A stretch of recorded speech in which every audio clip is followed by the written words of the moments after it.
ഏവർക്കും talk with morning കോഫിയിലേക്ക് സ്വാഗതം. അപ്പോൾ അടുത്ത് ഞാൻ എൻ്റെ സുഹൃത്തിൻ്റെ മകളെ കല്യാണത്തിന് വേണ്ടി ഒരു ഓഡിറ്റോറിയത്തിൽ പോയി. അപ്പോൾ റിസപ്ഷൻ കൗണ്ടറിൻ്റെ അടുത്ത് എൻ്റെ ഒരു സുഹൃത്ത് വന്നു. ഞങ്ങൾ രണ്ടുപേരും കൂടിയാണ് ജ്യൂസ് കുടിക്കാൻ വേണ്ടി മുന്നോട്ട് നീങ്ങിയത്. പിന്നീട് സുഹൃത്ത് പറയാണ്, ലുക്മാനെ, ഞാൻ ആകെ കൺഫ്യൂഷനാണ്, ഇവിടെ കുറേ ജ്യൂസ് ഉണ്ട്, ഏത് കുടിക്കണം?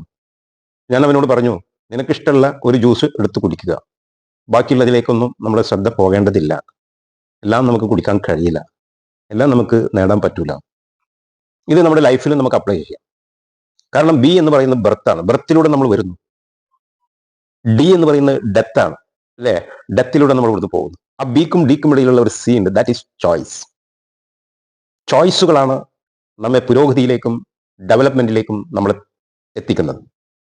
അതുകൊണ്ട് നമ്മുടെ ആഗ്രഹങ്ങൾ, നമ്മുടെ പാഷന്, നമ്മുടെ മറ്റുള്ള കാര്യങ്ങളിലൊക്കെ നമ്മുടേതായ ഒരു ചോയ്സുകൾ നമുക്കുണ്ടായിരിക്കണം. ചൂസ് ലേണിംഗ് ഓവർ എക്സ്ക്യൂസസ് എന്ന് പറയാറുണ്ട്. ചൂസ് ഡിസിപ്ലിൻ ഓവർ കംഫർട്ട് എന്ന് പറയാറുണ്ട്. ചൂസ് കറേജ് ഓവർ ഫിയർ എന്ന് പറയാറുണ്ട്.